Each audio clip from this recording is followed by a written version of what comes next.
যুদ্ধ শেষ, আলোচনা ফলপ্রসূ। এই সব বার্তা শোনার ঠিক পরেই যদি দেখা যায় আকাশ থেকে প্যারাশুটে ভেসে নেমে আসছে নতুন সৈন্য, তখন মাথায় প্রথম প্রশ্নটাই আসে, এটা কি সত্যিই শান্তির গল্প, নাকি নতুন ঝড়ের আগে নিস্তব্ধতা? একদিকে বলা হচ্ছে আলোচনা চলছে, সব ঠিক হয়ে যাবে, আর অন্যদিকে স্থলযুদ্ধের ময়দানে নামার প্রস্তুতি। এই দুই বিপরীত ছবির মাঝখানেই লুকিয়ে আছে মধ্যপ্রাচ্যের আসল রহস্য। ডোনাল্ড ট্রাম্প একদিকে বলছেন পরিস্থিতি হাতের মুঠোয়, শীঘ্রই বন্ধ হবে যুদ্ধ। অন্যদিকে পেন্টাগন নীরবে ব্যাগ গোছাচ্ছে।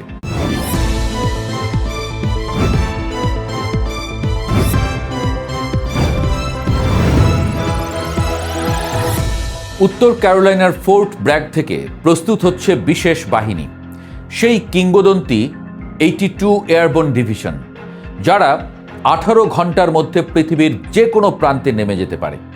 আকাশ থেকে নেমে এসে জমি দখল করা, সেটাই তাদের কাজ। এখন প্রশ্নটা সহজ, কিন্তু উত্তরটা ভয়ঙ্কর। যুদ্ধ যদি শেষ হয়ে যায়, তাহলে এই সৈন্যেরা কোথায় নামবে? এই সংঘাতের শুরু থেকেই যুদ্ধটা ছিল আকাশ আর সাগরের খেলা। ড্রোন উড়েছে, ক্ষেপণাস্ত্র ছুটেছে, আর হরমুজ প্রণালীতে জাহাজ চলাচল আটকে দিয়ে ইরান যেন বিশ্বের শ্বাসনালী চেপে ধরেছে।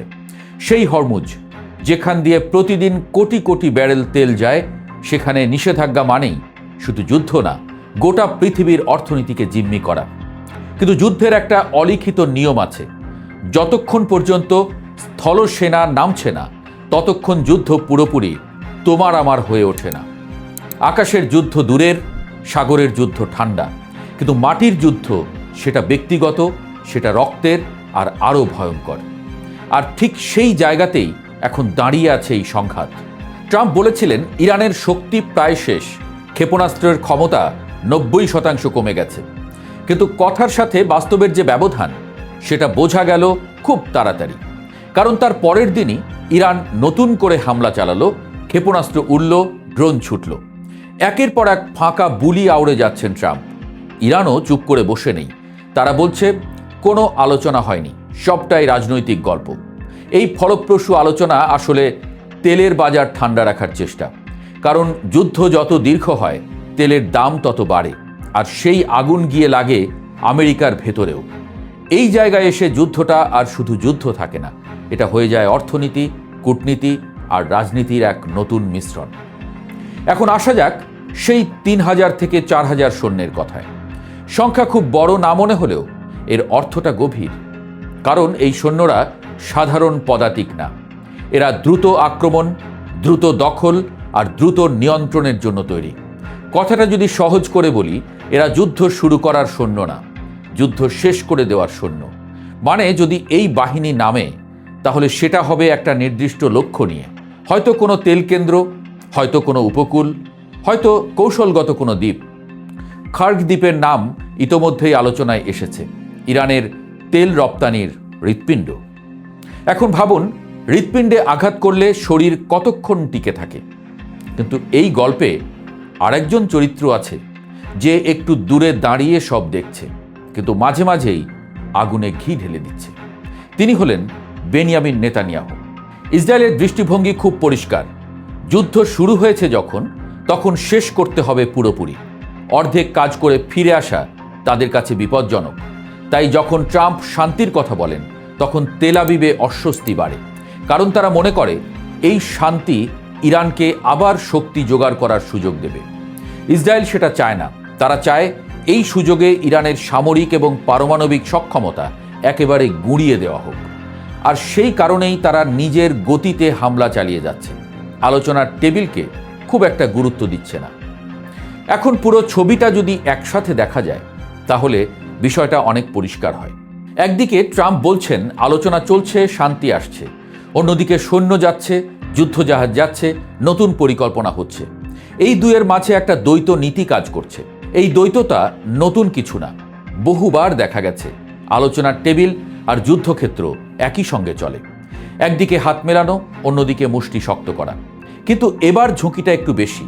কারণ যদি এই সৈন্যরা সত্যিই ইরানের মাটিতে নামে, তাহলে সেটা হবে সরাসরি সম্মুখ যুদ্ধ। আর তখন এটা থাকবে না প্রক্সি যুদ্ধ, থাকবে না দূর থেকে আঘাত করা, তখন এটা হবে মুখোমুখি সংঘর্ষ, যেখানে প্রতিটি পদক্ষেপের দাম রক্তে দিতে হয়। আর সেই যুদ্ধ শুরু হলে সেটা শুধু ইরান, আমেরিকা বা ইসরায়েলের মধ্যে সীমাবদ্ধ থাকবে কিনা সেটা বড় প্রশ্ন। কারণ মধ্যপ্রাচ্য এমন একটা দাবার বোর্ড যেখানে এক চালেই পুরো খেলা বদলে যেতে পারে।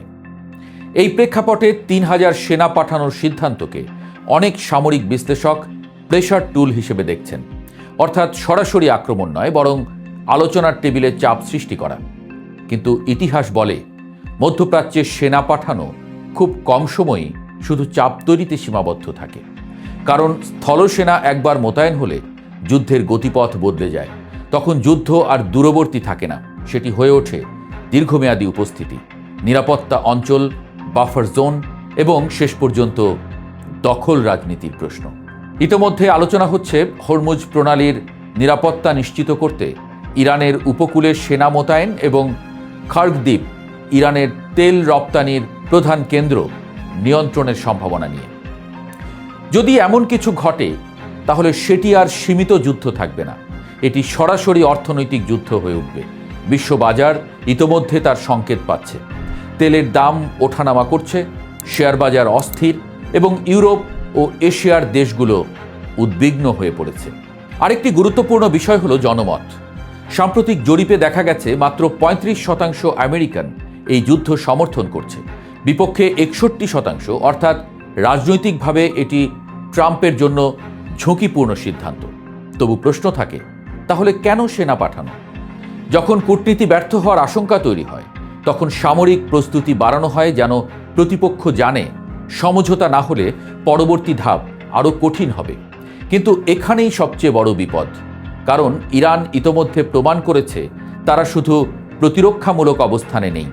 ড্রোন, ব্যালিস্টিক মিসাইল এবং আঞ্চলিক মিত্রদের মাধ্যমে তারা অসম যুদ্ধ চালাতে সক্ষম। ফলে স্থলযুদ্ধ শুরু হলে সেটি হবে সরাসরি সেনা বনাম সেনা সংঘর্ষ নয়, বরং বহু ফ্রন্টে ছড়িয়ে পড়া এক দীর্ঘ যুদ্ধ। এবং মধ্যপ্রাচ্যের ইতিহাস বলছে এই ধরনের যুদ্ধের শুরু থাকে, শেষ থাকে না। আজ তাই প্রশ্নটি শুধু ট্রাম্পের সিদ্ধান্ত নয়, প্রশ্ন হলো যুদ্ধের প্রকৃতি বদলাচ্ছে কিনা। আকাশযুদ্ধ ইতোমধ্যে হয়েছে, সমুদ্রপথ উত্তপ্ত। এখন যদি স্থলসেনা নামে তাহলে এই সংঘাত আর সীমিত থাকবে না, এটি হয়ে উঠবে পূর্ণাঙ্গ সম্মুখ যুদ্ধের সম্ভাবনা। ট্রাম্প পরাজয় স্বীকার করতে চাইবেন না সহজেই। যুদ্ধ জেতার জন্য তিনি আবার নতুন কোনো চাল দিচ্ছেন।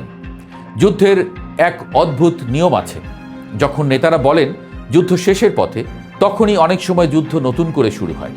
মধ্যপ্রাচ্যের মরুভূমি তাই আবার অপেক্ষা করছে, শান্তি নেমে আসবে নাকি বালুর নিচে লুকোনো আগুন আরও বড় বিস্ফোরণে ফেটে পড়বে।